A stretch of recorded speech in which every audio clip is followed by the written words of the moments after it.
Eso fue cero idea nuestra brillante. Eso fue, de nuevo, Rappi se lanzó como tienda de barrio. Y cuando se entregan a su vocación, fluyen. Et ne se comparant avec personne, on devient irréprochable. Y más recientemente una transformación cognitiva. Brutalmente informado de lo que te apasiona. Es una actitud frente a la vida. Yo soy lo que yo creo que tú piensas que yo soy.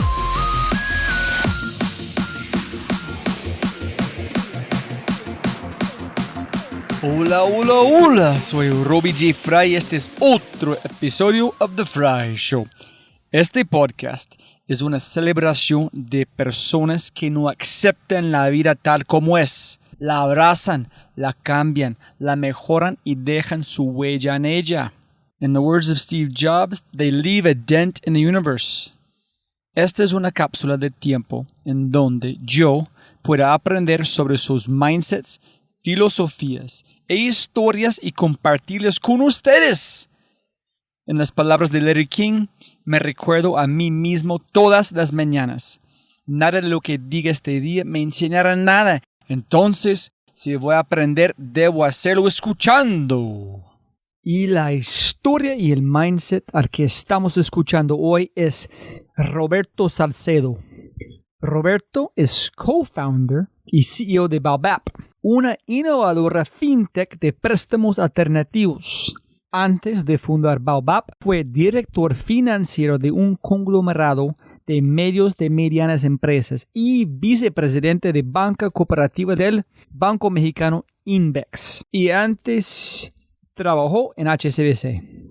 Roberto tiene un MBA o MBA en Business Administration de la UNAM con especialización en finanzas cooperativas y un diplomado en liderazgo global de la Universidad de Cambridge.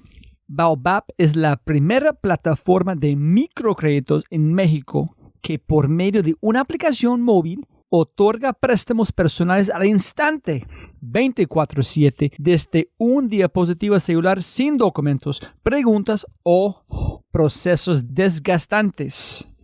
La visión de Baobab es convertirse en el prestamista digital más grande de América Latina y el banco más inclusivo. Cuando se nos da la oportunidad de hablar sobre otras personas, normalmente aún encontramos la manera de entablar una conversación sobre nosotros mismos. Está en nuestra naturaleza humana, nuestra ADN. Por eso, mi parte favorita del podcast con Roberto es cuando habla de su co-founder, Luis Antonio Villarreal Castilla, y de 500 Startups vs. YC. Roberto no solo los pasa por alto, los hace brillar.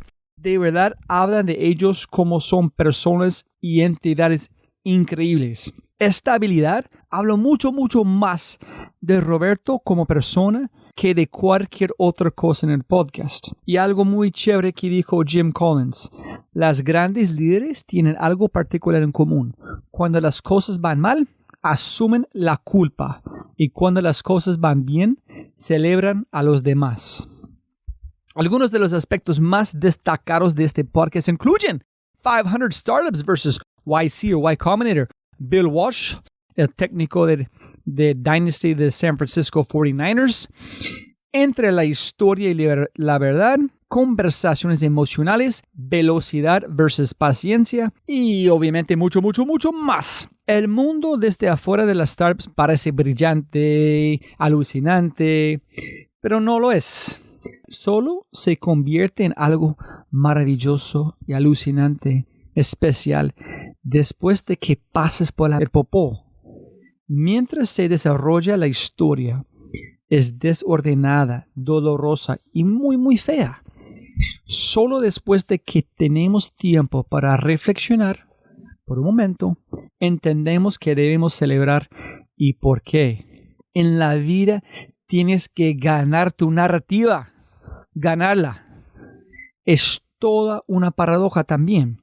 Los momentos más dolorosos y las miles de horas tediosas son los menos sexys, pero en consecuencia, en el espejo esos son los que nos resultan más atractivos. Y creo que Bizstone lo dijo mejor, en quotes, el tiempo, la perseverancia y 10 años de intentos eventualmente te harán ver como un éxito de la noche a la mañana.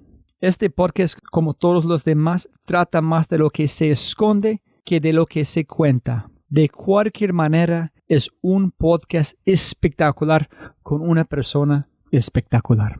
Si es la primera vez que escuchas el podcast, bienvenido y muchas gracias. Espero que aproveches esta oportunidad de inscribirte al podcast en Spotify, Apple, Amazon, Google o tu player favorito. No lo olvides, si este podcast te parece espectacular, hay otras cosas espectaculares que puedes encontrar en thefryshow.com. The newsletter, convertirse en un miembro de The Fry Show y obviamente si quieres acceder a los libros, podcasts, personas y lo demás que mencionamos en cada episodio, puedes encontrar todo en thefryshow.com. Más importante, si disfrutas de este tipo de contenido, si escuchas con frecuencia y eres parte de una empresa, universidad o comunidad, ¿por qué no pruebas Quinto? Cambiamos mindsets de tu talento con microaudios a través de WhatsApp. Quinto es fusión nuclear para el cerebro. Quinto lidera la lucha por la abundancia mental, un mindset a la vez. Quinto.ai, Kinnto.ai, Quinto.ai. Gracias. Y con ese dicho, te presento episodio 170.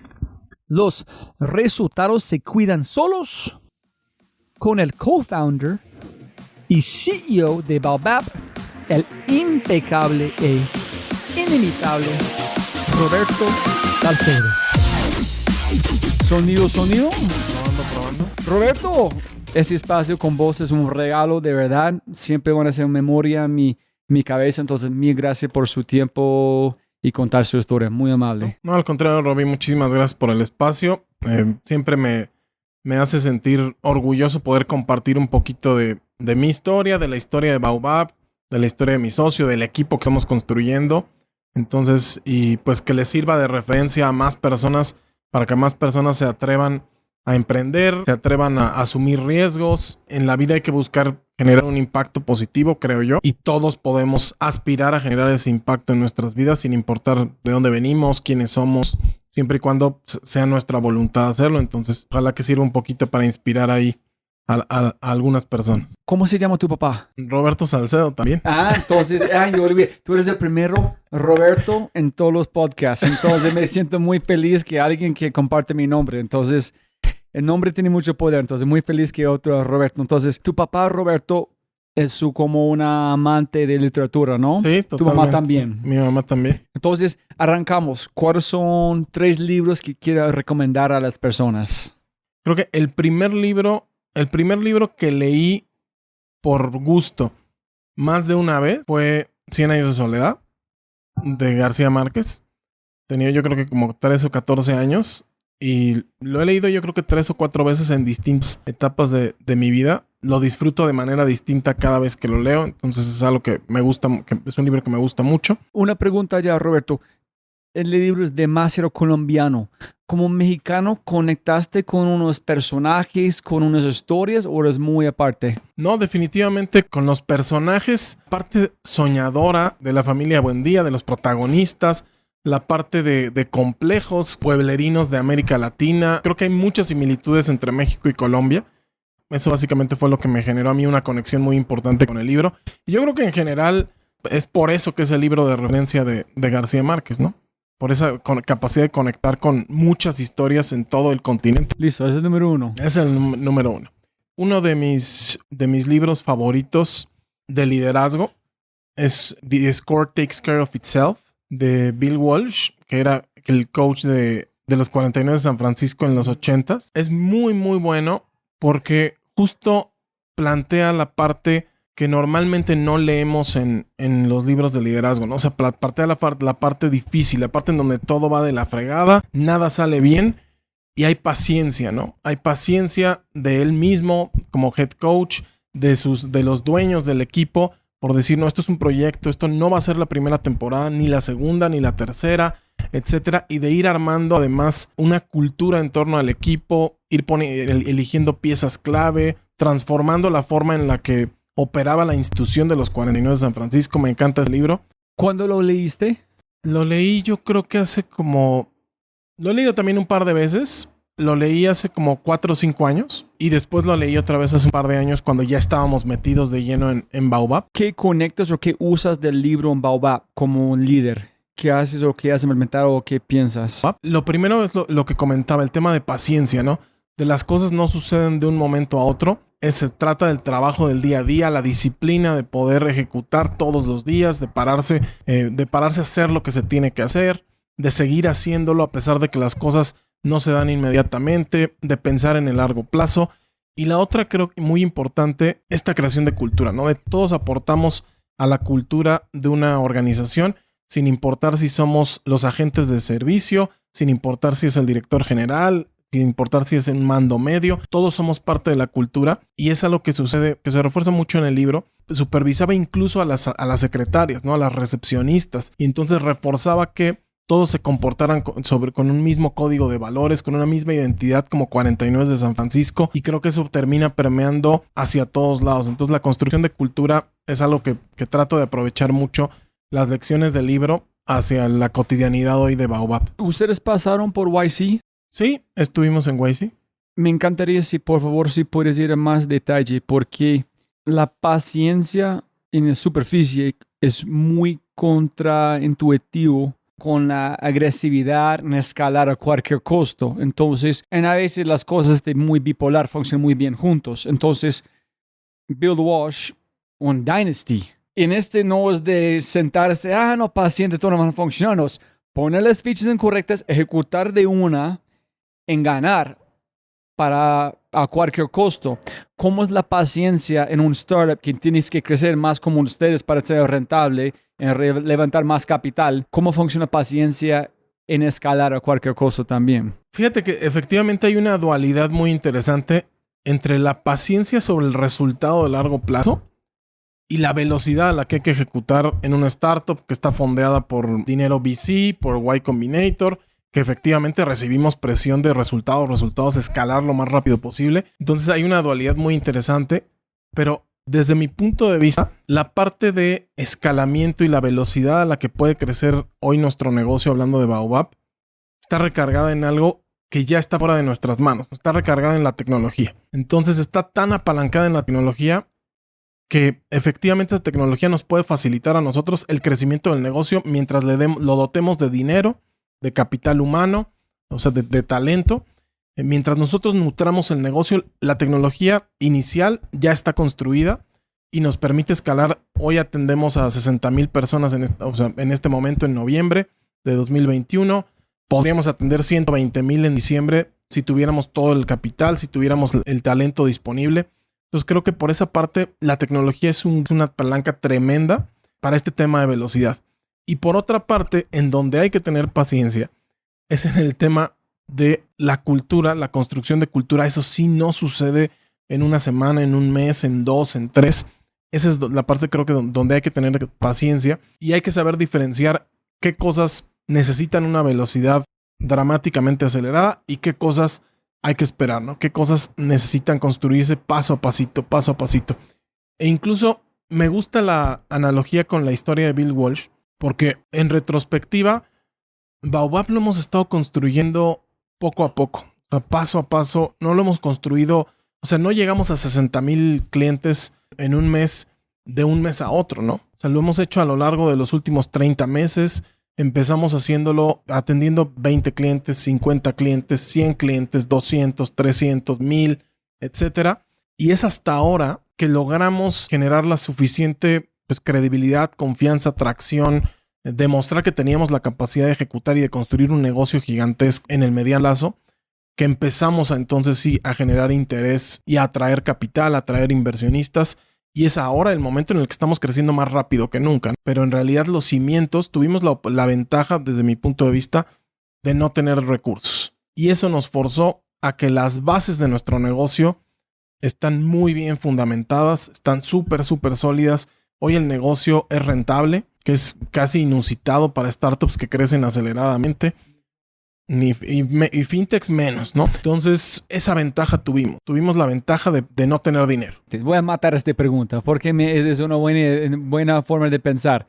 Tienes 30 clientes, necesitamos 200,000. Para ser un founder, tú no puedes tener no, todo bien, 30 en la próxima semana. Si estamos creciendo 150 en allá, vamos bien. Tienes que tener hambre. Creo que en Rappi, unas preguntas que os preguntan los desarrolladores es ¿hasta qué nivel estás dispuesto a comer mierda? Y si la gente empieza como a reírse, ese no es el lugar para vos. Si la gente dice, no, voy a hacer cualquier cosa. Listo. Pero en esta empresa, la mierda no van a ser un jefe mandándote. No van a ser alguien dándote órdenes. No van a ser una métrica que tenemos que cumplir sí o sí para todo Rappi entero. La gente usando Rappi no tiene problemas en mejorar el país, en mejorar los países. Pero es a cualquier costo tú vas a traer estas métricas sin parar. So allá no es paciencia, pero es paciencia en el sentido de que confiar en esta persona que no está encima, que no es presión. Pero no sé cómo, si me ves muy enredado o qué opinas de eso. Fíjate que para mí quizás lo veo un poco distinto y para mí lo resume el título del libro que acabo de mencionar. The score takes care of itself. O sea, nos toca a nosotros poner el grinding, poner el trabajo duro todos los días, el esfuerzo, la disciplina, fomentarla a todo el equipo. Y al final los clientes van a llegar. O sea, los clientes van a empezar a llegar solos. Nosotros tenemos que poner el trabajo y el score, los 30, los 100, los 100,000, el millón de clientes van a llegar eventualmente. Entonces es paciencia en el largo plazo. Totalmente. Pero ejecución de día a día, de disciplina. Es cero paciencia. Cero. Porque entre es compuesto, paciencia. Porque vamos a tener métricas sí o sí. Pero si no estamos disciplinados en el día, en la hora, en el momento, nunca van a pasar. Exactamente. Listo. Brutal. Dos libros. Y el tercero. Y el tercero, estoy releyendo. Es un momento de transformación el que estamos viviendo ahorita. Hablando del equipo de trabajo. Siempre hemos sido un headcount muy poquito. O sea, ahorita tenemos un negocio que ya tiene una buena generación de ingresos y que tenemos alrededor un poco más de 150,000 clientes. Activos en este momento son 60,000 y trabajamos 18 personas, ¿no? En el equipo. Entonces, el equipo ha crecido recientemente y me di a la tarea de releer High Output Management de Andrew Grove. Es un clásico de management. Digo, yo estudié administración. Entonces, muchos de estos libros los leí durante la carrera. High Output Management fue uno de ellos. Pero justo detecto una necesidad de robustecer la capacidad de nuestros mandos medios y de nuestros ejecutivos también. Entonces, por eso me di a la tarea de releerlo porque les dejo mucha tarea al equipo, ¿no? Entonces, siempre les estoy diciendo, hay que leer este libro y lo vuelvo a leer yo. Lo vuelvo a leer yo para poderlo comentar y extraerlo fresco y comentarlo con el equipo, ¿no? Entonces, ahorita le dejé al equipo ejecutivo o al equipo directivo que leyera High Output Management y yo lo estoy leyendo otra vez. Porque creo que hay ejemplos súper tangibles de cómo gestionar un equipo de trabajo, ¿no? Y cómo construir una cultura, no desde el punto de vista abstracto. Una organización es un sistema donde hay entradas, un procesamiento y una salida, ¿no? Y con ejemplos muy rudimentarios, y creo que ese es el éxito de ese libro, que con ejemplos muy rudimentarios, muy básicos, Andrew Grove sí logra explicar qué quiere decir poder tener un equipo de alto rendimiento, ¿no? O poder construir un equipo y una cultura de alto rendimiento. Entonces, ese tercer libro ahorita lo traigo muy presente por eso, y porque te digo que estamos en Baobab en este momento donde hay que fortalecer los skills de management del equipo. Hay parte del equipo que no le había tocado ser manager antes. Muchos de ellos son gente joven. Entonces creo que hay que fortalecer habilidades. O sea, hay que entrenar mucho al equipo de trabajo. Y pues este libro me facilita a mí las cosas, ¿no? En el libro es más para poner el mindset de estos jóvenes que es necesario en que ellos tengan que pensar coser. Totalmente. Del equipo directivo en Baobab, yo soy el único que estudió negocios. Entonces como que hay cosas muy importantes que aprender en tema de organización, en tema de management de gente. Y no es necesario empezar de cero, ¿no? Siempre hay marcos de referencia y creo que el libro es un muy buen marco de referencia para eso. Tú dijiste de cualquier historia es una es un cuento total. No es cualquier, hey, fui al mercado, compré leche, una bandeja de huevitos, llegan los. No, imagínate este solazo pasando por las hojas, brillando mis ojos cuando vi una fachada rosada inspirando de mi juventud y en allá llega a la casa con los huevos. ¿Cómo? Cuéntame sobre el poder de la historia, pero también la parte escondida. Para la gente escuchando, escuché una historia de Daniel Kahneman, de Thinking Fast and Slow.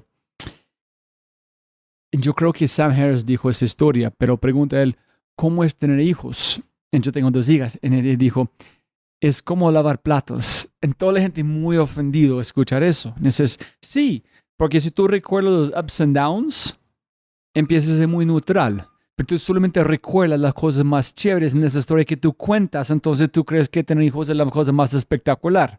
Entonces, una es la historia, otra es la realidad.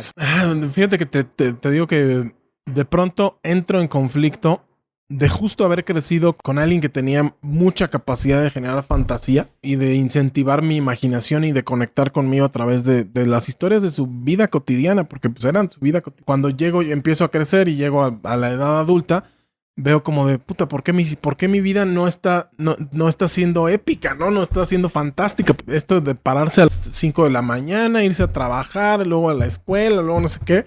Esto no suena fantástico, ¿no? Entonces, por eso tengo de pronto un conflicto entre la fantasía de hacer la narrativa épica y de hacer la narrativa cruda, real de haber. O sea, la vida es dura, la vida es de esfuerzo, la vida es de todos los días, ¿no? La vida no solo son estos momentos fantásticos donde todo funciona y es maravilloso y te sientes satisfecho. O sea, la vida está llena de momentos duros también, ¿no? Entonces, por eso de pronto tengo ese conflicto entre puta. No sé si quiero contar la historia desde el punto de vista de los grandes momentos, la cosa épica, fantasiosa, etcétera, o la realidad de qué tan duro es, de que, insisto, de que son las cosas mundanas las que terminan generando el resultado fantástico, ¿no? Si es que sucede el resultado fantástico. Eso es como muy corriente, vuelven a la disciplina día a día. El interés compuesto es la historia, pero en realidad es el día a día ejecutando, sufriendo, sacrificando, para que tú puedas ganar la historia.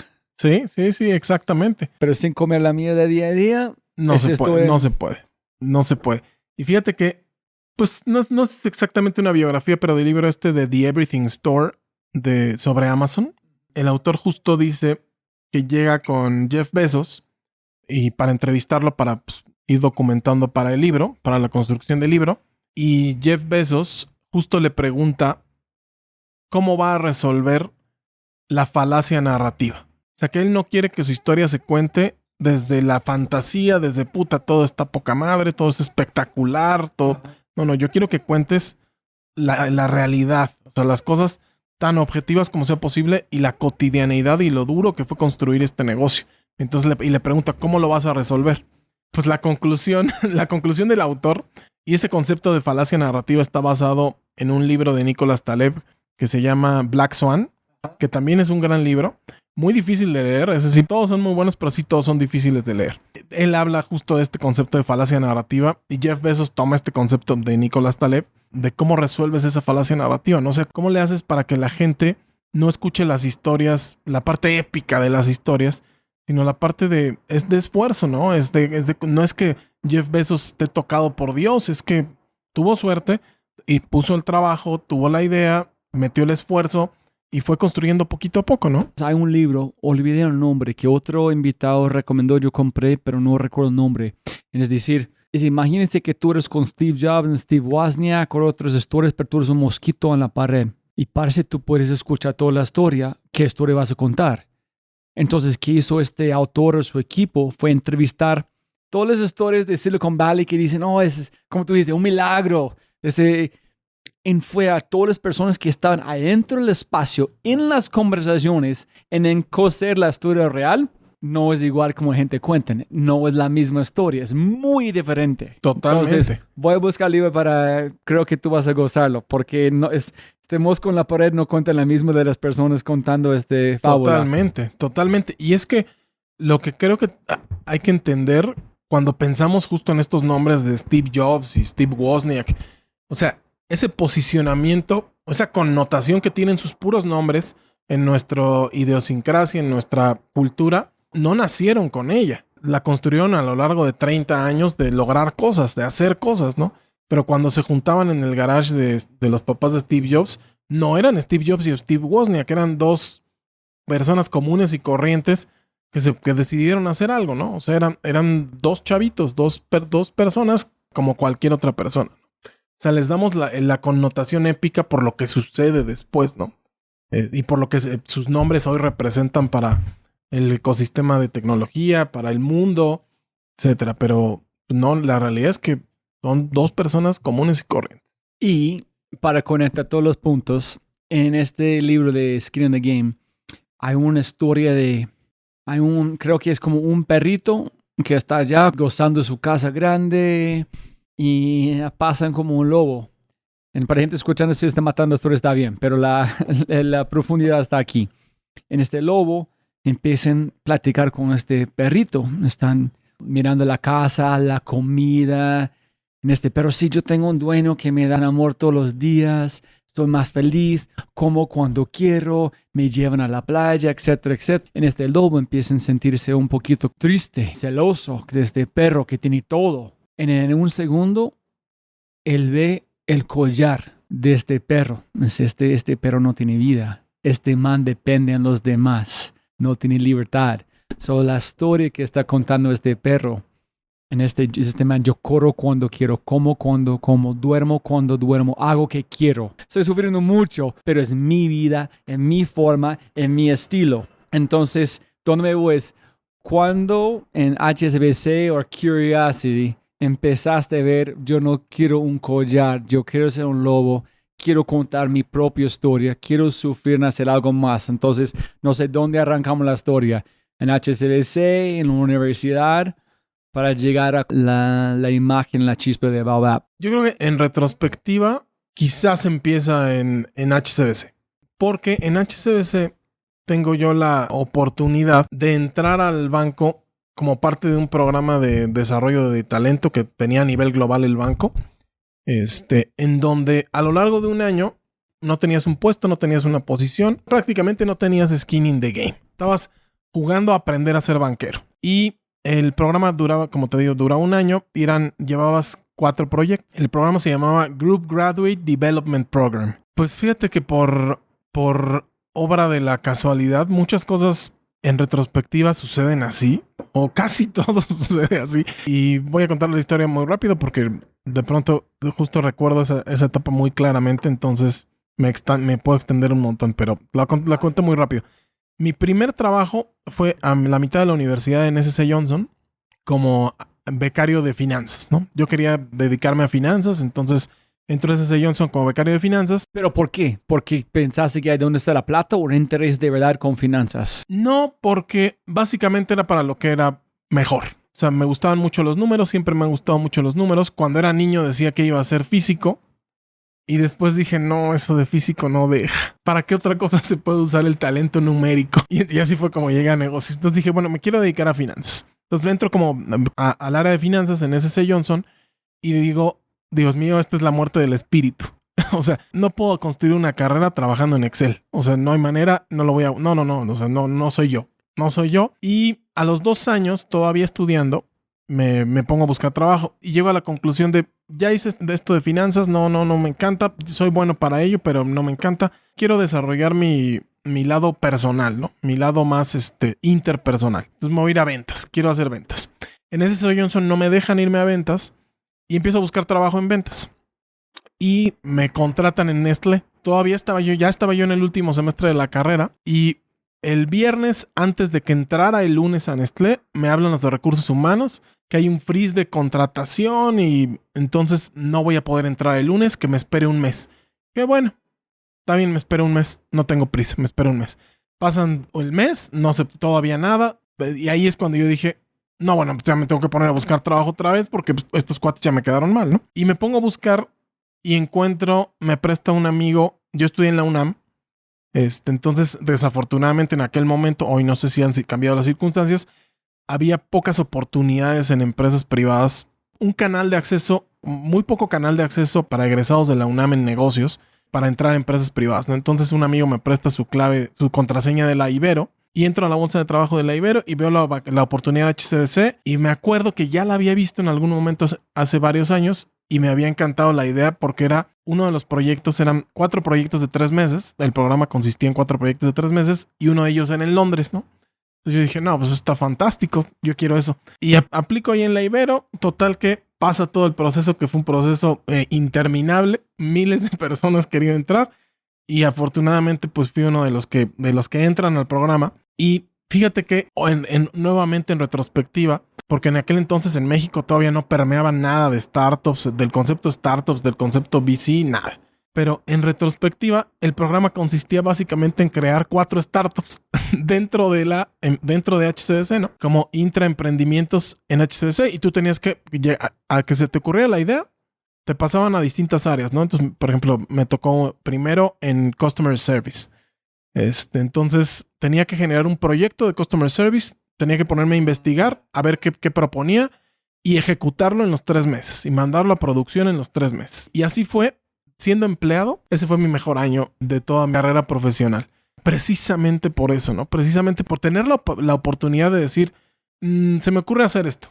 Y que los directores del banco dijeron, ok, pues ahí está, tienes tanto presupuesto, puedes hacer esto, hazlo. Y tienes 3 meses. Pero espera, pero un detalle muy importante. ¿Nestlé finalmente te marcó después de aceptar esta posición? 3 meses después, ya que estaba yo en HSBC, me marcan. Y encima, el que iba a ser mi jefe me reclamó por no haberle avisado que ya tenía trabajo. ¿En serio? Sí. Entonces, para no avisar un trabajo que no tenía... Es correcto. Imagínate de suerte si tú tocaste este jefe, huevón.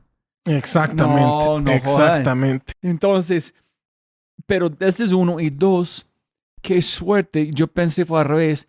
Meterse en un negocio donde, me imagino, la idea de HSBC fue traer gente joven que no tiene sesgos para ayudarnos a pensar distinto en qué negocios podemos armar en nuestro negocio. Ese es muy avanzado, ese es muy lindo. Exactamente. Y la verdad es que el tema con ese programa en específico es que estaba padrísimo ese año, pero después ya no había nada de seguimiento. Nada de seguimiento ni para los que fuimos parte del programa, porque ya te metían a una posición. Tú elegías en qué área del banco te querías quedar. Yo elegí banca corporativa. Pero ya no había seguimiento y tampoco a tus proyectos había seguimiento. Se convierten en zombies. O sea, si no está el founder, igual que en startups, si el founder no está construyendo, es muy difícil que salga adelante, ¿no? Pero, Roberto, no entiendo que tú dices, tengo esta idea, ellos dicen, aquí es la plata, tú ejecutas, tú estás mostrando que tiene crecimiento, hay potencial, tú presentas, y ellos dicen, chévere, en chao. Exacto. Porque tú no eres el jefe en la empresa, tú no eres líder de este proyecto, no tiene el ego, están encima diciendo, o como... Creo que más bien era un tema del programa, porque el programa era financiado por 3 áreas comerciales del banco, entonces tenías que hacer un proyecto en cada una de esas áreas comerciales y terminaban los 3 meses y al siguiente proyecto, a la siguiente área con otras personas. Pero no fue entregar a alguien más para llevarlo. Sí, de los 3 proyectos que hice en México, uno sí perduró. Uno sí fue legacy para HSBC, todavía existe, que fue un sistema de gestión, un cubo de información que armé para la banca empresarial de HSBC, que no tenían sistema de información, o sea, cubo de información para gestionar KPIs, etcétera, y lo construí de cero junto con un equipo de desarrolladores, y ese sí perduró, ese sí, alguien se lo quedó, alguien fue el dueño de ese sistema, y ha crecido un montón, ¿no? Y todavía se llama, como yo lo bauticé, que fue cero creatividad, se llama MOBI, que quería decir Modelo Business Intelligence. Ok. Todavía sigue. Todavía existe. ¿Este fue un prototipo de HSBC o fue algo que ellos ya tenían implementado por muchos años? Es algo que hacía HSBC durante muchos años antes de llegar a México y después replicaron en México después de que compran Vital. 2 o 3 años después empiezan con el programa. Creo que mi generación fue la segunda o la tercera generación que participó en el programa. Entonces, Batch 3. Batch 3. Batch 3. Y pues ya, así fue. Y entonces, en retrospectiva, de verdad fue el año que más disfruté como profesionista, como empleado, ¿no? Tuviste la capacidad de jugar como un lobo, pero en una familia, en un sentido. Con la comida, exacto. El amor, pero puedes jugar al lobo. Apapachadísimo. porque además, o sea, sí, de verdad le metían mucho al programa, entonces todo el mundo te consentía, comías con los directores generales y... No, bueno, pues no era... ¡Qué placer! Era comodidad absoluta. Pero creo que ahí es donde me doy cuenta que traía una beta de proponer, de ejecutar en plazos cortos, que me sentía más divertido siendo retado por lo que tenía que hacer, ¿no? Y después ya cuando me tocó ser banquero corporativo, que fui banquero corporativo pues casi 10 años. ¿En serio? Sí. ¿Tú qué haces en HSBC después? Después de HSBC me voy a banca corporativa en otro banco que se llama Invex. Es un banco mexicano. Y me voy a abrir la primera oficina de banca corporativa fuera del corporativo, del banco. Entonces me hacen la propuesta y acepto. Y me voy. Estuve en HSBC 5 años y en Banco Invex otros 5 años. ¿Nunca sentiste impotente después de esas 3 oportunidades? Es decir, yo hice esto y ahorita tengo más poder, tengo menos poder al mismo tiempo, ¿o seguiste implementando a la velocidad necesaria o solamente fue ejecutar respondiendo desde arriba a abajo? Siempre he sido mucho de aburrirme rápido, ¿no? Entonces cuando llego a la novedad, todo me parece fantástico. Todo digo, ay, porque estoy aprendiendo y me siento, o sea, siento que estoy avanzando, ¿no? O sea, siento que estoy evolucionando, que estoy cambiando. Entonces me siento entretenido, me siento divertido, pero después, digamos que 1 año, 2 años, o sea, cuando ya dominas lo que estás haciendo, empieza a ser un poco, para mí, empieza a ser un poco aburrido y empiezo a perder inspiración, ¿no? Que fue lo que me pasó en estos trabajos.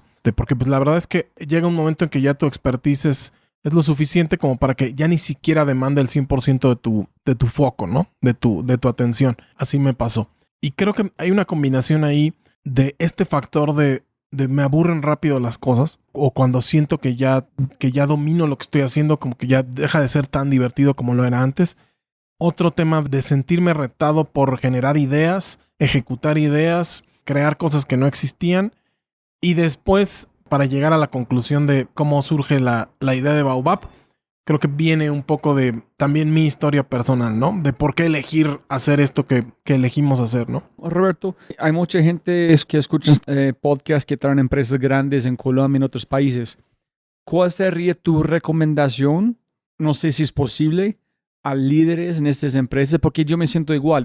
Yo creo, no sé, no es de ponerte que tú eres igual de otros, pero es decir, yo creo que hay un montón de talento similar a vos en esas empresas, pero el momento que el reto no están, mueren la potencial en esta persona, no quieren vivir sin este reto. En el reto mueren porque la velocidad no está allá por mantener este reto. Entonces, ¿tú crees que es posible sostener a alguien de tu estilo, con tu inteligencia, con tu pasión en una empresa grande, o la única forma es como saltar este lugar en inventar su propio camino? ¿O tú crees que es posible? Yo creo que no es posible.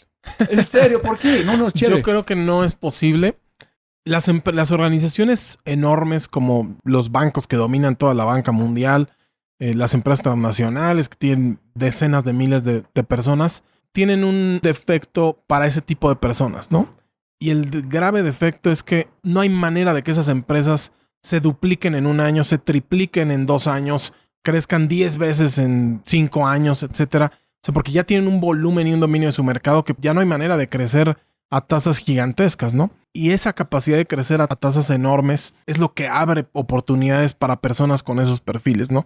Es lo que permite que se desarrollen muy rápido, que sigan aprendiendo, que el reto se transforme cada vez que se agrega otro negocio, cada vez que se agregan más personas, etcétera. Y eso es lo que mantiene, que siento desafiadas a estas personas, ¿no? Que una startup tiene la capacidad de transformarse sumamente rápido, que no la tienen esas empresas enormes. Y creo que no está mal que no sea posible retener a esas personas. O sea, hay personas que escalan su carrera y que llegan a directores generales de HSBC, a CEO de HSBC, pero es una, ¿no? O sea, es una persona dentro de 300,000 personas que trabajan en HSBC. Entonces, creo que no está mal que no se puedan retener, que no se puedan retener esas personas. Y creo que es algo que le sucede hoy a las mismas startups que son gigantes hoy, ¿no? A Uber, a Google, a Facebook, a Amazon, que contratan gente súper talentosa y después esa misma gente talentosa empieza a fundar otras startups, ¿no? Y ese es el círculo virtuoso. Creo que el círculo virtuoso no es que tengan una carrera corporativa estas personas, ¿no? Una carrera corporativa donde pasan por todos los niveles y llegan a directores, sino al contrario, incentivar esta beta de emprendimiento en estas personas para que ellos crean que también pueden construir otros negocios con el mismo potencial que Google, con el mismo potencial que Facebook. Y es algo que sucede mucho, ¿no? Y en Silicon Valley es lo más común del mundo que en todos los pitches se pongan ex Uber, ex Google, ex Facebook, ex Amazon. Y por eso que no creo que esté no creo que esté mal que no sea posible retener a esas personas. Yo creo que es parte de, ¿no? Es una conversación interesante porque hay una... Miguel McAllister de Merkeo en domicilios.com dijo algo interesante que dijo, es algo que nosotros enfocamos mucho en nuestro como startup, que es las empresas como Baobab y otras startups crecen 3x, 5, 10x, las personas no. La única forma que las personas pueden crecer 10x, 5x igual de la empresa es tener un líder, volviendo a como Bill Walsh, ayudan a alguien a hacer algo que ellos nunca pensaban que es posible, en pasar por este viaje de héroe, en hacer algo increíble. Pero durante el como crecimiento de la empresa, permiten personas como vos crecer a este nivel, pero al momento que el crecimiento baja. Totalmente. Y es que también creo que son etapas de vida distintas o ciclos de vida distintos de las startups, ¿no? Que después eventualmente todas las que tengan éxito pues, se van a convertir en organizaciones muy grandes, en corporativos, que van a tener que transformar el perfil de la gente que ayudó a construir el negocio. También va a haber un proceso de transformación. No todas las personas que ayudaron a construir el negocio desde el inicio van a poder dirigir la empresa gigante. Hay momentos, hay situaciones, sí hay perfiles para cada ciclo de vida, ¿no? Y como bien dices, la clave, la construcción de la organización desde mi punto de vista, y estamos en ese momento, precisamente en esa coyuntura en Baobab, es escalar a la gente. Cuando digo the score takes care of itself, me refiero a, y se lo digo al equipo, el negocio va a crecer 10x, con o sin nosotros. Y me incluyo yo, le digo con o sin nosotros. El negocio va a crecer 10x, 100x. Baobab se va a convertir en una organización enorme de impacto que va a transformar la vida de millones de personas en América Latina. Eso va a suceder, con o sin nosotros. Lo que nos toca ahora a las 18 personas que trabajamos aquí es escalarnos a esa velocidad, ¿no? O sea, los que en realidad tenemos que escalar somos nosotros, para que podamos no solo contribuir a construir ese negocio 100 veces más grande, sino poder dirigir nosotros también ese negocio 100 veces más grande. Que el reto se va a ir transformando. Y esa es la parte que está divertida, esa es la parte que está entretenida. Que hoy, como te digo, el negocio cambia a una velocidad rapidísima, o por el volumen de clientes, o porque contratamos a una persona. Una persona hoy representa el 5% de todo el equipo de trabajo, ¿no? Entonces, el 5% claramente tiene un impacto en lo que sucede día a día. Cámbiame el tiempo que yo tengo que dedicarle ahora a esta nueva persona. Entonces, pues eso es lo que lo hace divertido, supongo. Un gran mexicano, Fernando Fabre, que fue ex presidente global de Endeavor, nosotros platicamos sobre... Él dijo, la gente cree que no, necesitamos 20,000 más changarros ganando plata, creciendo, pymes. Y dice, no. Necesitamos más Walmarts, más Rappis, más Baobabs, ese tipo de cosas. Porque el spillover... En eso es que Andrés Bilbao aman de Rappi, es la cantidad de personas que salen de Rappi para armar sus propias empresas, generando más empleo, más oportunidades. Él dijo, un Walmart en México, la gente que trabaja aquí, sí está matando un montón de tiendas, pero la gente está ganando, tiene seguro, pueden aprender inglés, tienen vacaciones. Entonces, sí, en un sentido es terrible, pero si lo es el impacto, es increíble que pueden generar una empresa grande, que un startup como ustedes, con escalar personas, ¿no? Digo, al final... ese backbone corporativo, pues es el que puso a Estados Unidos como la economía más grande del mundo, ¿no? Es precisamente esa idea de generar corporaciones enormes y de generar emprendedores a través de esas corporaciones enormes, ¿no? O sea, casi todos los founders de Silicon Valley eran empleados de empresas gigantes, ¿no? Incluso la gente que fundó Intel eran empleados de estos Fairchild Semiconductores, o no me acuerdo cómo se llamaba la empresa, que a su vez fue como un spin-off de otro corporativo gigante. O sea, creo que así sucede. Efectivamente, la aspiración, si es el camino que hemos elegido, y creo que es el camino que como economía hemos elegido, como país hemos elegido, y probablemente el sistema económico que la gran mayoría del mundo hemos elegido, pues definitivamente necesitamos más casos, más Bimbos, más grupos Salinas. No sé si más grupos Salinas, pero ese no es un gran ejemplo. más banco compartamos, más empresas mexicanas, ¿no? Más empresas mexicanas que trasciendan. José Guillermo Calderón, que tiene una empresa llamada Robin Food, en su idea fue, no hay un McDonald's latino, es que no hay Coca-Cola latino, necesitamos la marca McDonald's, pero toda América Latina están consumiendo que es mexicano o colombiano, pero todavía estamos dando valor a otro país. No es justo, tenemos que pensar qué vamos a dar a nosotros mismos en construir este monstruo. Sí, ese tema de expansión, pocas empresas mexicanas han logrado expandirse y dominar otros mercados, ¿no?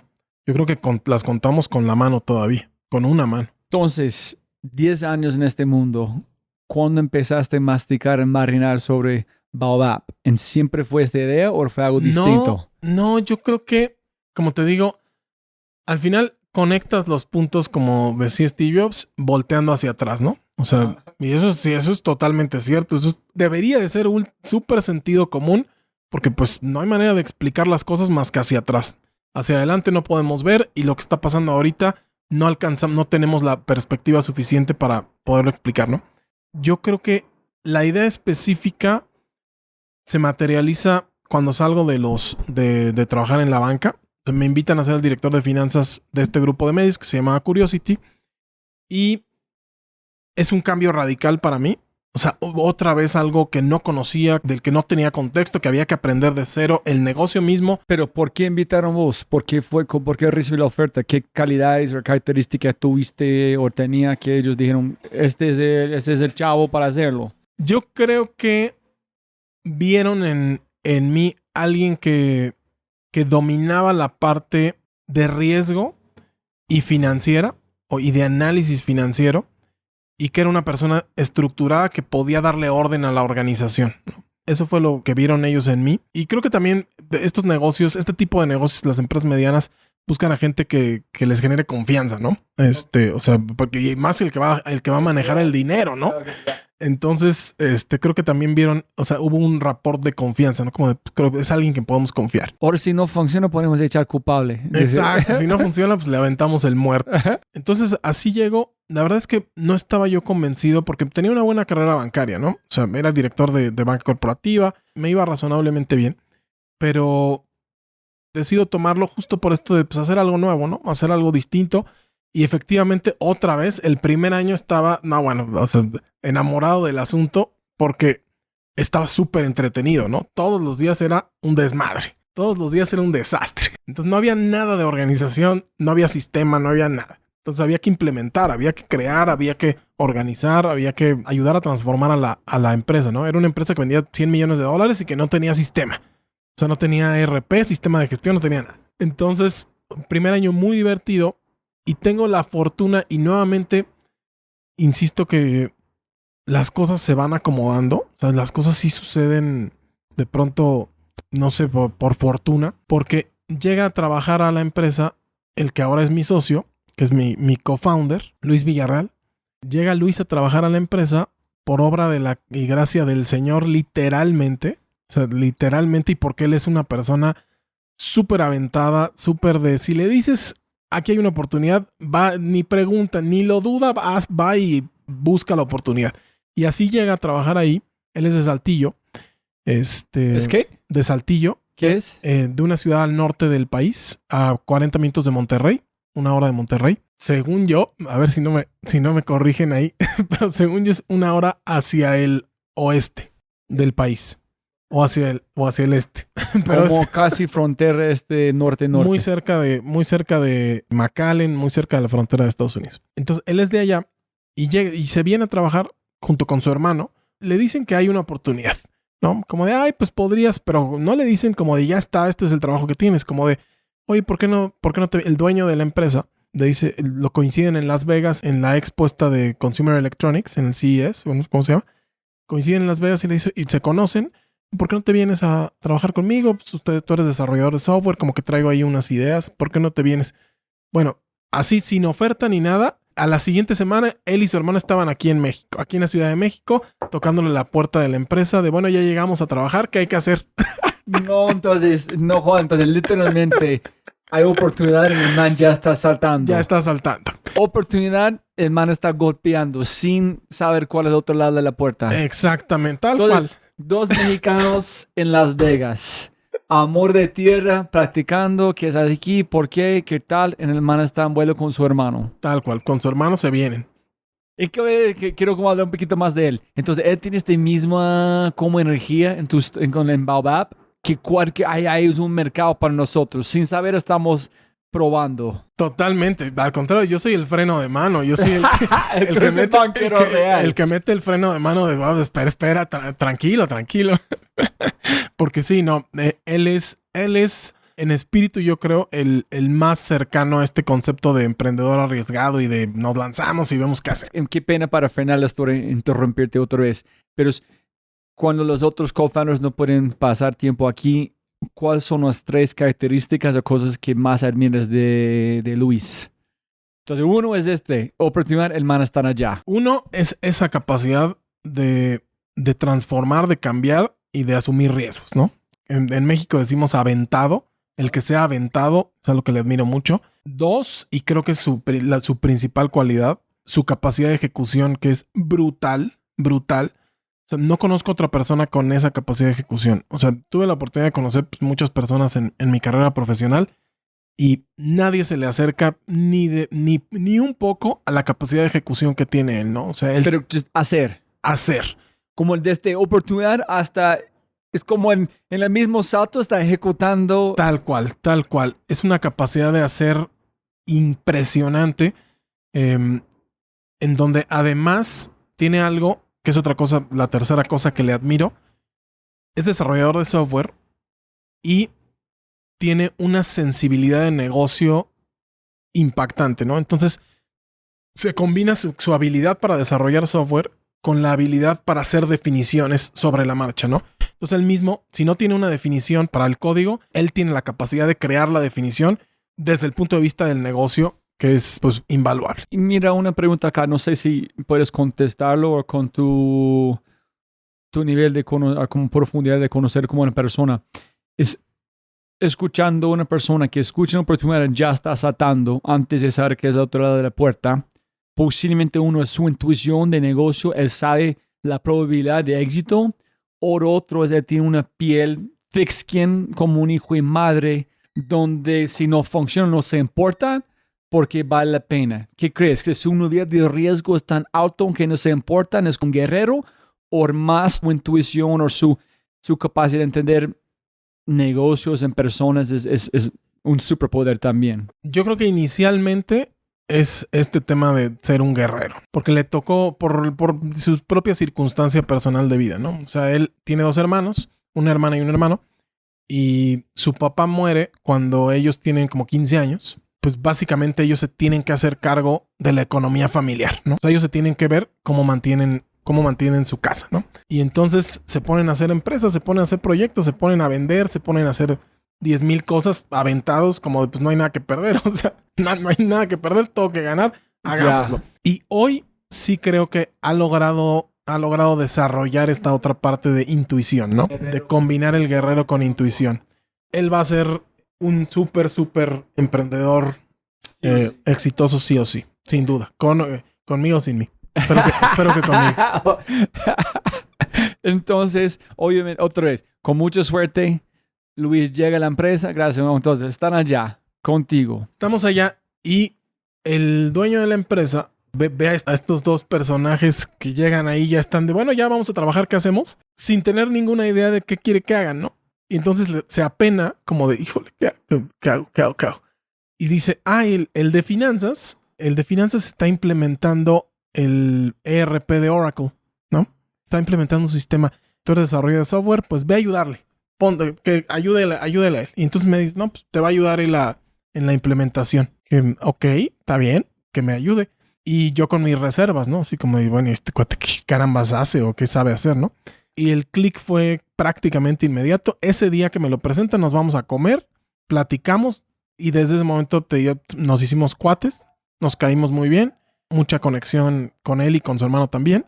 Y empezamos a trabajar, me empieza a ayudar con el ERP y digo, ay cabrón, esto no tengo a nadie más así con la capacidad de hacer que tiene este cuate aquí, ¿no? Entonces me doy cuenta rápido de eso. Al final su hermano se regresa a Saltillo y él se queda acá. Sigue trabajando, seguimos trabajando juntos. Implementamos el ERP de Oracle, que es terrible. Espero que no me escuche gente de Oracle, pero es terrible. Pues no puedo mentir. Y así nos conocimos como equipo de trabajo. Y así fue como nos dimos cuenta el uno y el otro cómo nos podíamos complementar para hacer algo juntos. Y empezamos a rebotar ideas, ¿no? Así de, oye, pues que deberíamos hacer algo juntos. Hay que hacer algo juntos. Hay que salirnos de esto y ponemos algo. ¿Qué ponemos? Creo que hay una oportunidad muy grande en servicios financieros, ¿no? El grueso de la población está completamente desatendida por la banca, por las instituciones tradicionales. Creo que hay una oportunidad ahí. Y él me dice, yo ya tenía la idea con otro equipo, con unos amigos de la carrera, de dar créditos a través de Facebook. Y le digo, algo así me suena. Le digo, empecemos a aterrizar la idea y le digo, hagamos algo de investigación y veamos qué es lo que está sucediendo y a ver cómo podemos ir aterrizando. Y en retrospectiva, nuevamente, yo estaba sensible al tema de crédito porque cuando era niño, mis papás fueron muy impactados por la crisis del 95 aquí en México, que fue terrible. Las tasas de interés se fueron al cielo, el tipo de cambio creció 300% de un día a otro, una locura. Y mis papás perdieron todo acceso a financiamiento. Ya no volvieron a tener crédito formal de nadie. Entonces no podían financiar nada. Si había un imprevisto y no tenían un ahorro, pues no había cómo resolverlo. No había que ir a tocar puertas, había que pedir prestado a la familia, yo qué sé. Y vi el estrés que esto les generaba. Vi cómo los bancos los trataron terriblemente, ¿no? Terriblemente para recuperar de sus tarjetas, para cobrarles de sus tarjetas, lo que debían, etcétera. Y me quedé muy sensible a eso, ¿no? Y cuando llego yo a la banca y me vuelvo banquero yo mismo, empiezo a ver por qué, las razones detrás de esto, ¿no? O sea, para mí creo que los bancos y a la fecha siguen sin saber cómo atender a estas personas rentablemente, eficientemente, cómo calificar el riesgo que representan de crédito para ellos estas personas.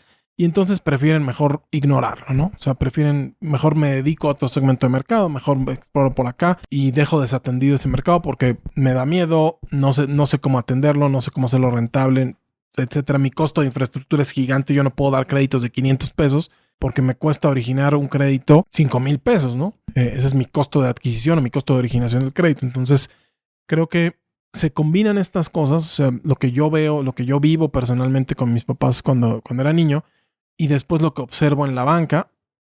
Y como banquero, nuevamente el cosmos conspirando para que ocurriera Baobab.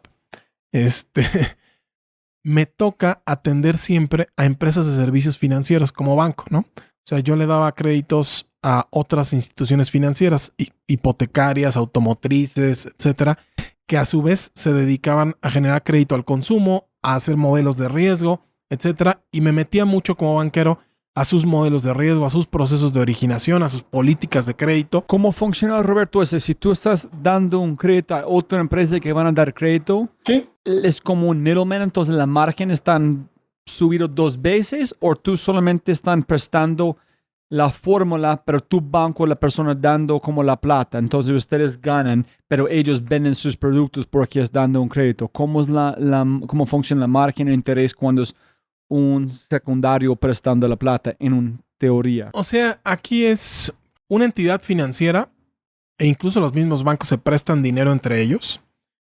Una entidad financiera necesita fondeo para prestar dinero, ¿no? O sea, por ejemplo, una empresa hipotecaria pues necesita financiar de alguna manera a su vez los créditos hipotecarios que ellos dan, ¿no? Entonces, normalmente respaldado de un banco o de los mercados públicos, etcétera. Hay distintas formas de hacerlo. Entonces, digamos que yo representaba a HSBC fondeando a estas hipotecarias, a estas automotrices y les prestábamos para que ellos a su vez presten, ¿no? Entonces, nosotros les prestamos con un margen y ellos le agregan a esa tasa los puntos que quieren ganar como su margen por originar esos créditos. Y así es como va haciéndose la cascadita de fondeo, ¿no? De fondos. Y también eso es lo que de pronto hace que las instituciones que no son bancos tengan un fondeo más caro, ¿no? O den precios más caros de sus productos porque ellos a su vez se fondean con bancos. Y de ahí viene, creo que, mis observaciones de qué limitantes tenían sus modelos de riesgo, sus modelos de evaluación, sus scores de crédito para poder atender personas que no tenían comprobantes de ingresos, que tenían ingresos en efectivo, que no tenían un buen buró de crédito o que no tenían ningún buró de crédito.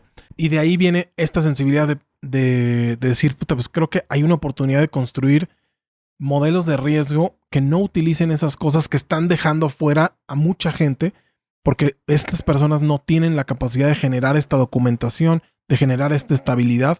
Y entonces creo que ahí hay una oportunidad. Y como te digo, empezamos Luis y yo a investigar qué estaba sucediendo. Encontramos que ya había tecnología construida en Machine Learning que hacía cosas, no exactamente esto, pero pues hacía cosas similares. Y empezamos a construir nosotros nuestros modelos de evaluación, ¿no? Y a ver de dónde íbamos a sacar información para poder construirlos, para poder entender esta población. Pero creo que eso ya me adelanté un poco porque todavía en Curiosity llegamos a esta idea de, ok, sí, vamos a hacer algo para dar crédito a gente que no está siendo acreditada por los bancos, para darles oportunidades de financiar parte de su insolvencia, parte de su falta de liquidez. Vamos a buscar darles esa oportunidad, ¿no? Yo entiendo la parte de entender esta población que a través de una ecuación matemática no tiene acceso a crédito. Eso yo entiendo. Pero ¿por qué necesitan un crédito? Por mí es, ok, yo veo una oportunidad de negocio, este mercado que no podemos atender a través de este formulario. Pero ¿viste algo más? Que estas personas necesitan un crédito porque con un crédito pueden mejorar su vida, o solamente viste la parte financiera en que vieron Luis con estas personas. Porque si con este impacto que sus padres posiblemente están viendo, miren a estas personas, si alguien encuentra el formulario, van a construir una gran población similar a mis padres y van a sufrir. Totalmente. ¿Qué viste que fue la parte de amor de estas personas? Creo que hay dos cosas muy interesantes o dos perfiles distintos de la gente que estamos atendiendo. Una parte es estas personas que yo identifico más como mis padres, que es la gente que está viviendo un estrés económico muy alto por no poder resolver emergencias muy pequeñas, ¿no? O sea, se me enferma mi hijo, no tengo un ahorro y necesito comprar 2,000 pesos de medicinas, 1,000 pesos de doctor, etcétera. Tengo que pedir prestado. Y entonces pedir prestado, este concepto de pedir prestado es un estrés en sí mismo, ¿no? Entonces como puta, y empieza ese castigo en las personas de no es posible que no tenga ni 3,000 pesos. O sea, no es posible que tengo que ir a poner mi cara con mi primo, con mi amigo, con mi etcétera, ¿no? O recurrir a redes de prestamistas informales, etcétera. Y es otra clase de financiamiento, otra clase de conductas cuasi delictivas, ¿no?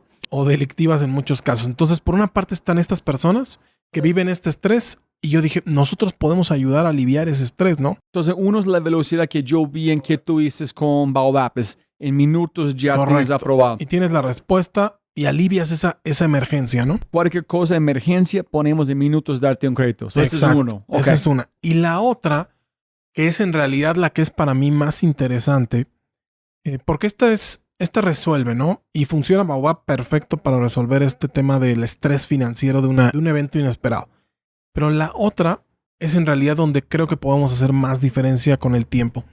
La otra son las personas que están utilizando estos pequeños créditos para invertir en sus propias actividades económicas. Entonces, entrevistábamos hace algunos meses a una señora para entender cómo estaba usando el crédito, ¿no? Llevaba creo que 30 créditos con nosotros y queríamos entender qué era lo que estaba haciendo.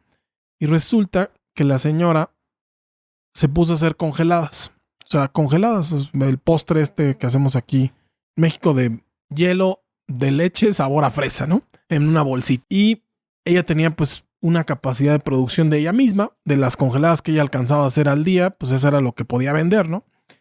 Toma el crédito de Baobab y entonces le paga a otra persona para que también le ayude a hacer congeladas con el crédito de Baobab, ¿no? Y ella dice, si en un mes esta persona me va a permitir duplicar mi producción de congeladas y vender esas congeladas, pues el crédito se paga solo, ¿no? O sea, no importa si me cobran el 25%, a esos 2,000 pesos les voy a dar la vuelta con esta persona, les voy a dar la vuelta varias veces durante el mes, ¿no? Entonces esos 2,000 pesos para mí se van a transformar en 6,000 pesos y yo le pago a Baobab 2,000 más 500 pesos de sus intereses, ¿no? Y ese es exactamente el caso de uso que puede generar mayor impacto, ¿no? Estas personas reinvirtiendo en pequeñas actividades económicas, estas pequeñas cantidades de dinero y ayudándoles a expandir su base de ingresos, ¿no? Tenemos mucha gente que vende por catálogo, por ejemplo, y pasa exactamente lo mismo, ¿no? Muchas de las empresas que venden por catálogo, que tienen estos canales de distribución de venta por catálogo, no financian a sus vendedores, ¿no? O sea, no financian el inventario. El vendedor les tiene que pagar lo que va a vender antes para que se lo envíen, ¿no? Sí, es como menos de este pasero, pagan 90 días, es aquí es tu plata, tengo un producto, ok. Y ellos sí dan financiamiento. Es muy común en México que las vendedoras de catálogo digan, oye, te vendo aquí estos zapatos del catálogo, me los pagas en 4 quincenas. Pero yo, vendedor, por catálogo le tengo que pagar a Andrea o a cualquiera que sea la empresa de catálogo, le tengo que pagar para que me mande los zapatos. Entonces, ahí hay también otra oportunidad, ¿no? Entonces, esta aplicación de estas pequeñas cantidades de dinero en esas actividades económicas es donde podemos generar mayor impacto definitivamente. En los 90 días hasta 24 meses, el plazo de pagar. En nuestro crédito, Ajá. Sí, el producto principal o nuestro producto de adquisición es un crédito de corto plazo, ¿no? Es un crédito de hasta 90 días. Y hoy tenemos un segundo producto ya en producción, valga la redundancia, que es un financiamiento de hasta 24 meses, desde 12 hasta 24 meses, para la compra de pequeños activos, que pueden ser activos enfocados principalmente en productividad, como equipo de cómputo, aparatos electrónicos, electrodomésticos, que al final en el segmento de población que estamos atendiendo, incluso la compra de una lavadora, para alguien que no tenía una lavadora, se convierte en un activo de productividad, ¿no? O sea, se convierte en un activo que libera tiempo y que entonces te permite dedicar el tiempo que le metías a lavar tu ropa, dedicarlo ahora a tu actividad económica o a distraerte de tu actividad económica. Y eso es a lo que nosotros le llamamos activos de productividad y lanzamos este segundo producto para la compra de esos activos, ¿no? ¿Y las 90 días, las personas tienen 90 días para pagar sin interés o de día 1 están generando interés? No, desde el día 1 generan interés. Creo que el reto principal en este segmento de mercado es el comportamiento de pago, ¿no? Encontrar el buen comportamiento de pago. Hasta el momento, yo creo que hoy nosotros somos la fintech de crédito digital más exitosa en comportamiento de pago, o sea, en detectar buen comportamiento de pago, porque el segmento de mercado que atendemos sí representa un nivel de riesgo muy elevado, ¿no? Las pérdidas de crédito son gigantescas. Hay muchas empresas que han quebrado, fracasado, que tienen muchos problemas de recuperación, de cobranza. Y creo que ahí es donde hemos logrado que nuestra tecnología verdaderamente funcione, nos ayude a detectar buenos pagadores. Sin embargo, siguen siendo niveles altos de delinquency, ¿no? O de no pago. Y por eso sí tenemos que cobrar tasas por encima de la banca tradicional para compensar las pérdidas que sí tenemos, ¿no? Desgraciadamente en nuestro mercado también hay muchísimo fraude. Muchísimo fraude.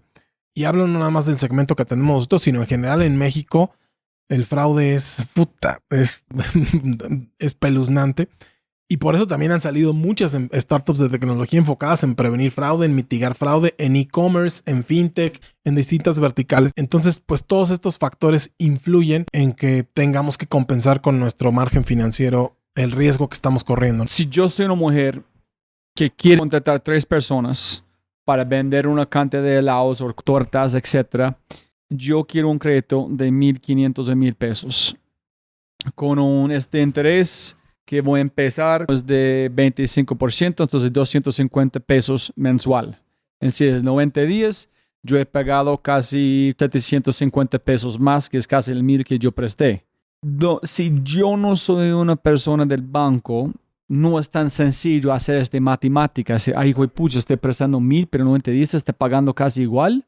Entonces, ¿cuánto tengo que ganar en esta cantidad para vale la pena? ¿Cuál es mi margen? Estamos llegando al mundo de una startup de CAC. Si estas personas no tienen idea, estás poniéndoles en problemas porque la educación. Entonces, ¿dónde viene la parte de educación de Babap? Para la gente entiende precisamente qué tengo que hacer para pagar menos en menos tiempo. En vale la pena porque obviamente la oferta con Babap es obvio, pero en la implementación, ¿dónde está la educación? Totalmente. Tocas un punto fundamental de nuestra propuesta de valor, de nuestra ideología, de lo que nosotros valoramos y de cómo queremos construir este negocio a largo plazo y generar impacto positivo a la gente que estamos atendiendo, ¿no?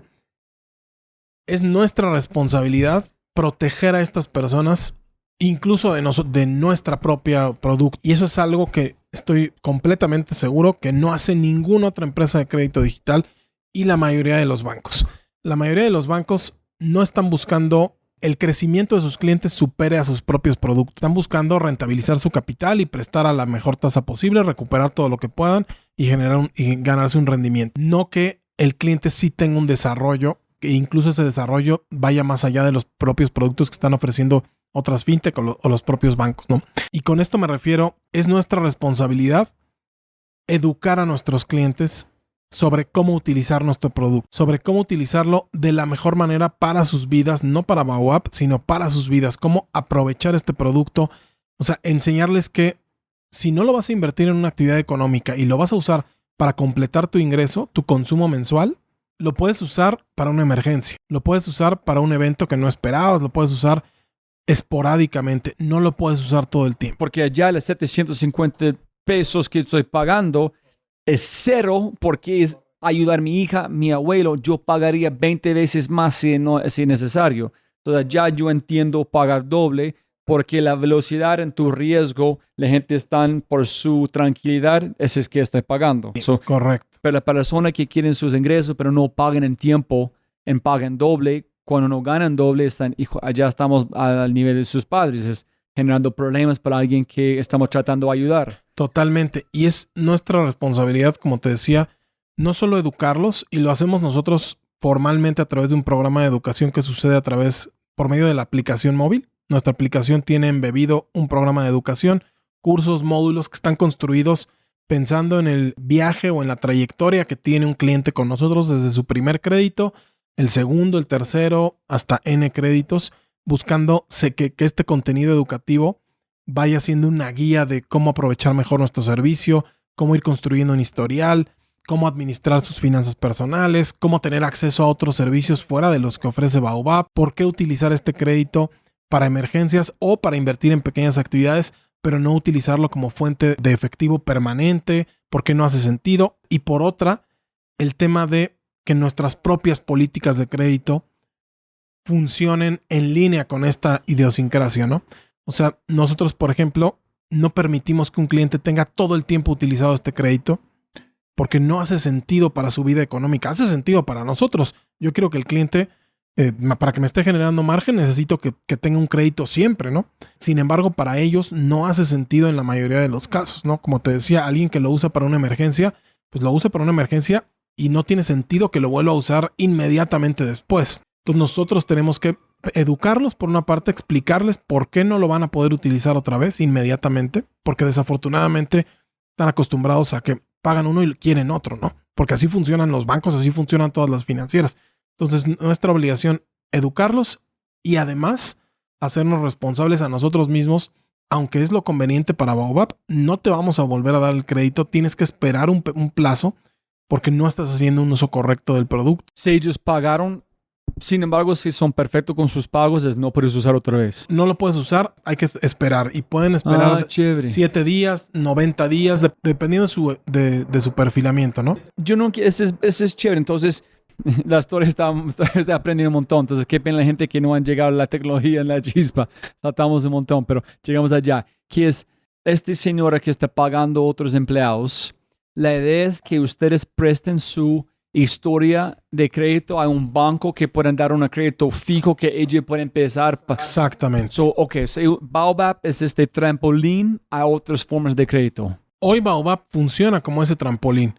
En el tiempo vamos a hacer una transformación nosotros, en ir atendiendo este crecimiento también que estamos generando, porque esa es la idea. Escala eléctrica. Tú arrancas aquí, en el próximo piso tienes mejor crédito, ponemos porque la forma que funciona el mundo financiero, podemos bajar su interés. Totalmente. Chévere. Entonces están buscando el hábito en la confianza con el nombre Baobab para en el futuro la gente busca en ustedes porque fue la persona que salvaron esta emergencia, permitieron crecer su negocio.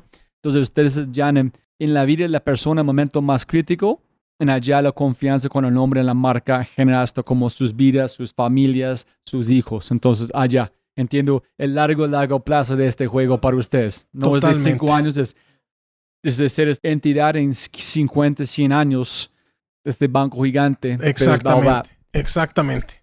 Tal cual, eso es lo que queremos construir, ¿no? Y eso es el camino que estamos recorriendo ahorita. Con esa idea estamos ejecutando en este momento, con la idea de construir una organización de impacto positivo para millones de personas que sí lo requieren y algo que va a perdurar, va a trascender nuestras propias vidas o la vida de los que fundamos este negocio, ¿no?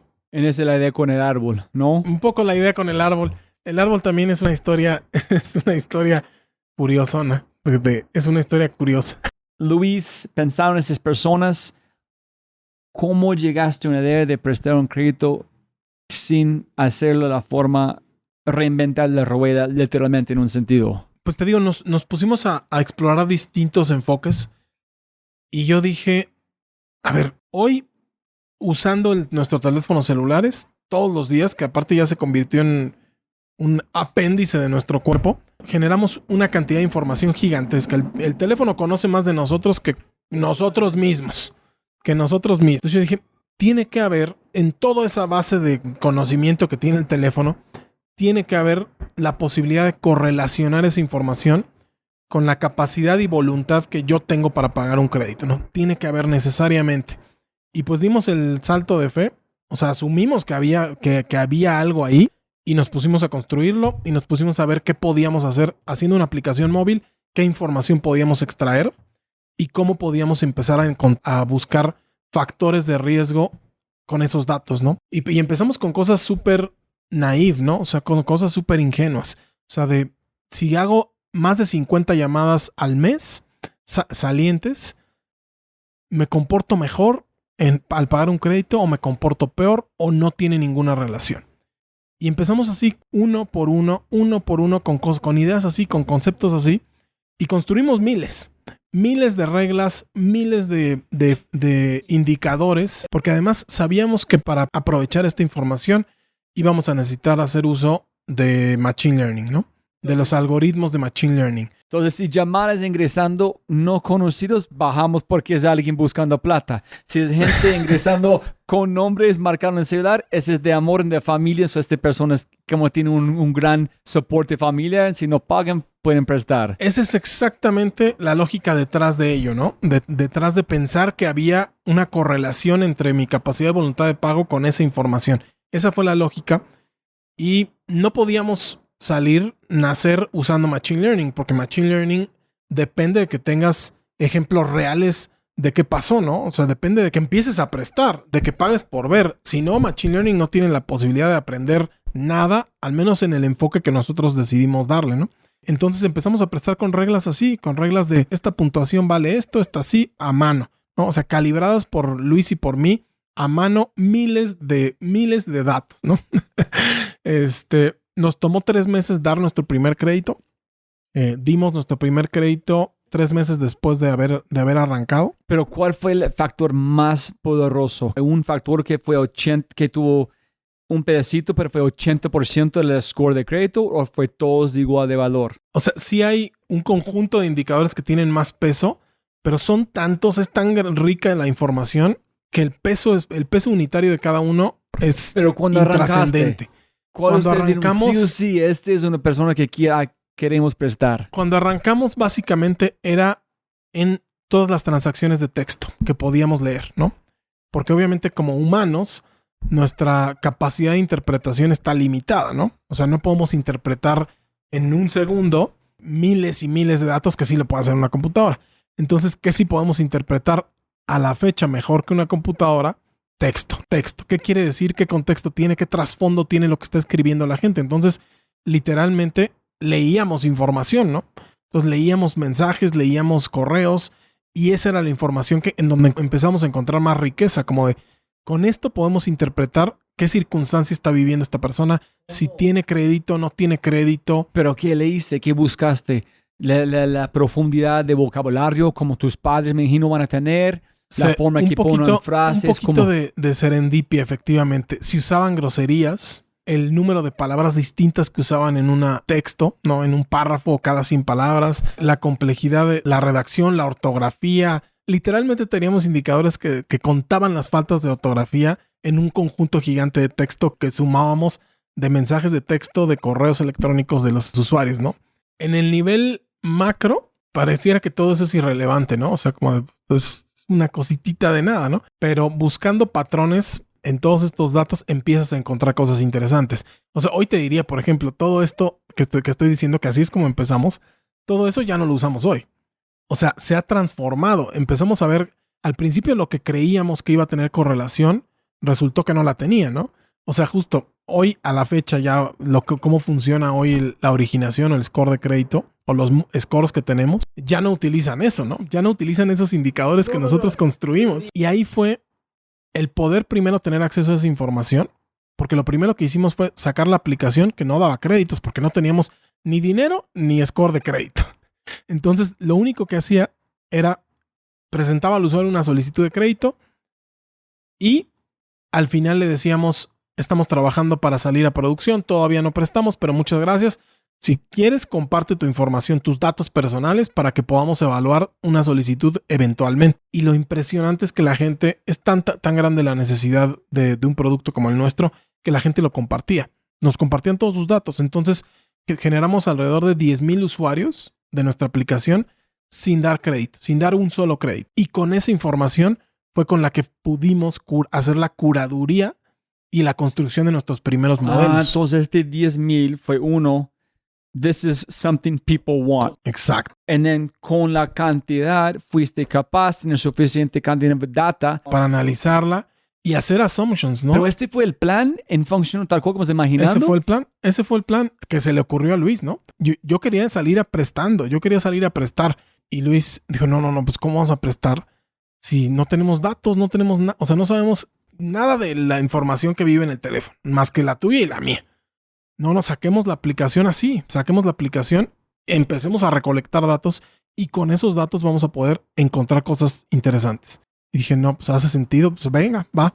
Sacamos la aplicación y empezamos a recolectar datos y empezamos a ver los datos nosotros mismos, así, literalmente en MySQL y en Excel, una por una, viendo que sí, que no, que sí, que no. ¿En qué datos preguntaron ustedes a ellos? En la solicitud de crédito siempre ha sido algo muy estándar, o sea, datos personales, nombre, dirección, ocupación, ingresos, fuente de ingresos.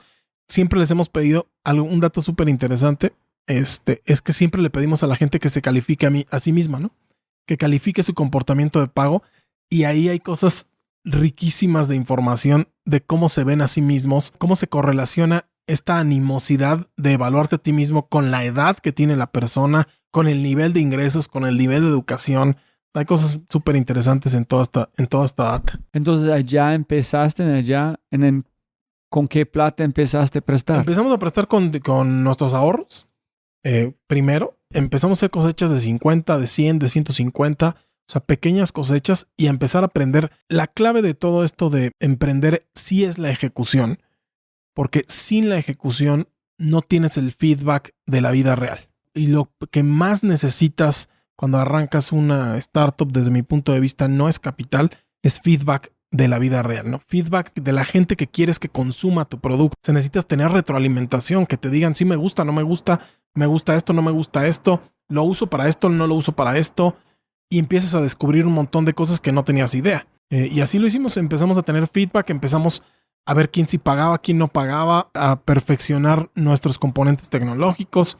Nos tardamos como 4 o 5 meses o 4 o 5 cosechas de crédito para poder empezar a usar Machine Learning, o sea, para poder empezar a aprovechar la tecnología. Y pues así lo fuimos construyendo, como te digo, poco a poco, pianito. Mira, hermano, tengo 20,000 más preguntas de Baobab y esto, pero brutal. Cuando tú llegaste a YC, ¿cuántos clientes tenía? Cuando llegamos a YC teníamos alrededor de 70,000 en total. ¿En este fue en cuántos años? En 2 años. 2 años y medio. 2 años y medio. Con la plata en la cantidad de personas pagando, ¿ustedes fueron capaces como un banco normal capturar y prestar, como seguir prestando más y más? ¿O tuviste que sacar un crédito de deuda para pagar a las personas? Durante los primeros 2 años de Baobab, básicamente fue lo que alcanzamos a levantar de capital, de inversión, y reinvirtiendo los propios recursos, la cartera, dándole mucha revolvencia y reinvirtiendo el fondeo que teníamos a la cartera.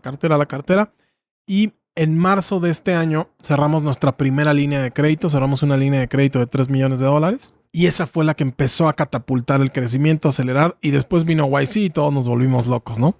Ahora sí, levantamos $2 millones de equity en YC y como si fuera cualquier cosa. O sea, nos propusimos levantar solo 2 millones porque la realidad es que no necesitábamos más, necesitamos deuda, ¿no? Pero equity no tenía sentido, entonces nos propusimos levantar 2 millones. En una semana estaban cerrados los 2 millones, que eso es lo que sí, lo que sí te da YC. You need debt investment, no equity. Porque necesitan prestar más, pero no quieres dar porcentaje de su empresa a las personas. Exacto. Es como hizo Story, ¿no? Es tal cual. Tal cual. Y al mismo tiempo levantamos $19 millones de deuda, que es lo que va a financiar realmente el crecimiento del portafolio los siguientes 12 a 24 meses, ¿no? Para gente escuchar, no está esperando llevar la conversación tan largo porque fue tan interesante. Entonces, qué pena si dejamos unas cosas en la mesa. El momento de mierda o oscuridad, que han pasado, ¿cómo solucionaste? Yo creo que uno de los momentos más críticos, pero nuevamente viene esa desviación que decíamos de la falacia narrativa. Tampoco lo recuerdo ahora lo recuerdo con nostalgia, ¿no? Lo recuerdo con gusto. Llevamos como 4 o 5 meses prestando y Google decide cambiar su política de privacidad, su política de acceso, el acceso a los datos que permitía de sus aplicaciones en su tienda de aplicaciones y nos quita todos los permisos que teníamos para acceder a esta información. Entonces básicamente mató a la empresa. O sea, mató sin la data no tenemos negocio. Y entonces nos quita el 50% de acceso a los datos de un momento a otro. Y nosotros, primero es el impacto, ¿no? El madrazo, el golpe de puta, esto no va a jalar. Esto, pues ya, o sea, ya está muerto, ¿no? No podemos prestar sin tener esa información, ¿no? El negocio está construido alrededor de esa información. Estamos muertos. A ver qué hacemos. Y el impacto ahí, creo que el aprendizaje, lo que sí hicimos rápido fue tragarnos el impacto. En un día nos quitamos el chip de esto va a valer madre, de esto no va a funcionar, ya valió. Y al día siguiente nos pusimos a transformar el negocio, a transformar la aplicación, cambiamos la solicitud de punta a punta. Nos pusimos a ejecutar, reaccionar, a ejecutar, ¿no? Y seguimos construyendo. ¿Cómo hacerlo igual, pero a nuestra forma sin esa información? ¿Qué tenemos que hacer para funcionar sin esa información? Lo hicimos. No dejamos de prestar nunca. O sea, en una semana transformamos la aplicación, la solicitud para ser compliant con lo que pedía Google y seguimos prestando. Y al mismo tiempo abrimos un camino para obtener permiso de Google para acceder a esta información. Nos tardamos como 2 meses, generamos 2 cosechas de crédito sin esa información y finalmente Google, a través de perseverancia de hablar con gente en Filipinas, en San Francisco, en todos lados, logramos que nos diera permiso para acceder y recuperamos el acceso a esa información y resultó que el negocio terminó siendo súper fortalecido porque los cambios que hicimos sin esa información fueron buenos cambios y además 2 meses después recuperamos esa información, entonces el negocio se fortaleció increíblemente. Por eso te digo que el único momento en el que he creído que no vamos a salir adelante, pero hoy lo recuerdo con gusto, ¿no? Lo recuerdo con alegría. El otro lado de un momento de pura felicidad en como tu vida. No puede ser negocio o otro. Donde tú dices, estoy bien, me voy bien, estoy feliz con mi vida. Un momento muy especial de como decir, estoy agradecido que estoy en este planeta viviendo la vida que tengo. Yo creo que cuando nos aceptaron en 500 Startups, para nosotros fue mucho más impactante que Y Combinator. La verdad es que nosotros tractocamionamos nuestro acceso a Y Combinator. O sea, forzamos nuestro acceso a Y Combinator a través de seguir ejecutando, construyendo, creciendo el negocio, demostrando, O sea, empujamos nuestro acceso a YC, ¿no? Y en 500 no teníamos nada. O sea, en 500 teníamos 0, ¿no? O sea, teníamos, yo creo que 200 clientes. No hacíamos Machine Learning todavía porque no teníamos la muestra suficiente de créditos. O sea, no teníamos nada más que la aplicación en los primeros modelos y solo éramos Luis y yo. Y ellos decidieron creer en nosotros. Me habla Didier, el socio de 500, para darnos la noticia de que nos habían aceptado. Fue un momento que si alguna vez hay una película de Baobab, debería de aparecer esa escena porque estaba yo en WeWork solo. Trabajaba yo en un WeWork solo, en un espacio solo. Recibo la llamada Y te digo, fue literalmente como de pararme y gritar de gusto y que la gente volteara a ver como este güey que le pasa, ¿no? Creo que ese es un momento donde sentí esa plenitud y esa satisfacción que te da el asumir riesgos y después ver que hay fruto de esos riesgos, ¿no? ¿Y fue más confirmación en tu idea, como vos como una persona, o una confirmación en la decisión que has tomado en tu vida? Yo creo que de la decisión que tomamos, ¿no? Como de, siguen siendo pequeños refuerzos. Esos momentos son esos pequeños refuerzos de tomamos la decisión correcta, vamos por el camino, seguimos avanzando. Y alguien más soñando igual de ustedes, que creen en tu sueño. Exacto. Chévere. La conversación más difícil que has tenido en tu vida. Yo creo que fíjate que las conversaciones difíciles personalmente, y creo que sí es algo muy personal, ocurren cuando hay más emociones de por medio, ¿no? O sea, con la gente más cercana a ti, con la gente que quieres, ¿no? Es con la gente con la que es más difícil tener conversaciones duras, ¿no? O sea, en el trabajo la verdad es que no podría decir que he tenido una conversación difícil, a pesar de que pues, despedir gente es difícil, dar retroalimentación es difícil. Pero yo creo que una conversación muy, muy difícil que tuve fue con mi hermano, que es alguien a quien, tengo un hermano menor, es alguien a quien quiero muchísimo, o sea, crecimos juntos en muchos sentidos. Como mis papás trabajaban, pues me tocó ser responsable de él de alguna manera. A la fecha me siento un poco responsable de él, ya lo he ido soltando porque tampoco ayuda. Y mi hermano ha tomado decisiones súper difíciles personales. El platicar esas decisiones conmigo y el yo darle esa retroalimentación y que él reaccionara terriblemente a mi punto de vista ha sido creo que la conversación más difícil que he tenido. Fue muy, muy emocional. No recuerdo otra ocasión en la que verdaderamente yo perdí mi racionalidad. O sea, sí se convirtió en una conversación súper emocional y son de esas conversaciones que te dejan una marca del desgaste que generan, ¿no? Y afortunadamente, pues, la relación con mi hermano es muy buena y el tener esas conversaciones difíciles o duras, de pronto enriquece también la relación, ¿no? Sí, en sí puedes tener esta conversación. Me imagino despedir a alguien en la empresa es sencillo. No, ya. Sí, ya con el hermano, huevón, ya todo ya cualquier tranqui. Cualquier cosa. Y la última. Si pudieras enviar mensaje a toda América Latina a través de un mensaje de voz de WhatsApp, ¿qué mensaje enviarías?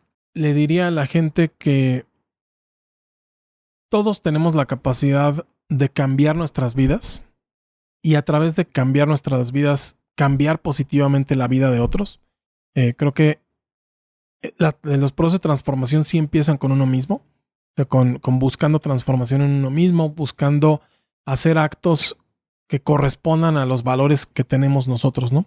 Que tiene cada quien. Entonces, creo que todos los seres humanos tenemos esa capacidad y todos tenemos la oportunidad de hacer algo con esa capacidad.